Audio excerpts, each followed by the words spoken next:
ఈరోజు market gap down open అయ్యి కిందకి వెళ్ళిపోతుంది ఫాస్ట్గా. పైగా గత 2 రోజుల నుంచి కూడా మార్కెట్ కిందకి వెళ్తుంది కాబట్టి ఇంకా చాలా పెద్ద క్యాండిల్తో ఫాస్ట్గా కిందకి వెళ్తుంది. అయినా కూడా బ్యాంక్ నిఫ్టీ చూడండి, అదే టైంలో బ్యాంక్ నిఫ్టీ పడలేదు. అంటే నిఫ్టీ చాలా ఫాస్ట్గా సెల్లింగ్ అవుతుంది, కానీ బ్యాంక్ నిఫ్టీ అక్కడే హోల్డ్ చేసి ఉంది, అక్కడే ఆగిపోయింది. ఇక్కడ ఈ ఏరియాలో నిఫ్టీ అయితే ఆ రోజు అప్పటికి లో ఏదైతే ఉందో ఆ లో బ్రేక్ చేసింది, ఇంకా కిందకి వెళ్ళిపోతుంది. కానీ బ్యాంక్ నిఫ్టీ ఇక్కడే హాల్ట్ చేయడంతో నేను ఓకే మార్కెట్ ఇక్కడ నుంచి రివర్స్ అవుతుంది అనుకున్నాను. ఇలా హాల్ట్ చేస్తే మార్కెట్ ఎందుకు రివర్స్ అవుతుంది అంటే, ఉదాహరణకి ఫర్ ఎగ్జాంపుల్ నిఫ్టీ కిందకి వెళ్తుంది అనుకోండి, అలాగే సెన్సెక్స్ కూడా కిందకి వెళ్తుంది అనుకోండి.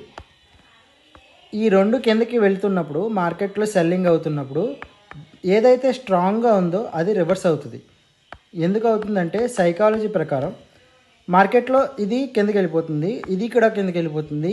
దీంట్లో మిస్ అయిన వాళ్ళు ఈ ట్రేడర్స్ ఏం చేస్తారంటే బ్యాంక్ నిఫ్టీని షార్ట్ చేస్తారు. అంటే బ్యాంక్ నిఫ్టీ ఇప్పుడు ప్రస్తుతం పైన ఉంది, దీని కింద ఇంకా వెళ్ళలేదు కదా అని చెప్పేసి షార్ట్ చేస్తారు. అలా షార్ట్ చేసిన వాళ్ళ స్టాప్ లాస్లన్నీ పైకి ఉంటాయి. కాబట్టి మార్కెట్లో ఎవరు ఎక్స్పెక్ట్ చేయని విధంగా మార్కెట్ రివర్స్ అయిపోతుంది అన్నమాట. సో అలా జరుగుతేమో అనుకోండి. మార్కెట్లో నేను ఇవాళ నిఫ్టీలో కాల్ కొనడం జరిగింది. కాల్ కొంటే మార్కెట్ నన్ను ఈ ఈ సెల్లింగ్ దగ్గర నన్ను దింపేసింది. తర్వాత ఒక ట్రెండ్ లైన్ ఫామ్ చేసింది. 1 2 సార్లు 3 పైకి వెళ్ళింది.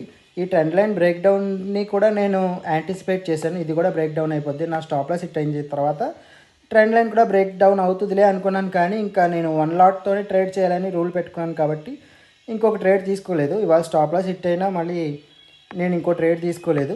యాక్చువల్గా ట్రేడ్ తీసుకుని ఉంటే హిట్ అవుదును. అండ్ ఆ తర్వాత మార్కెట్ పైకి వెళ్ళింది.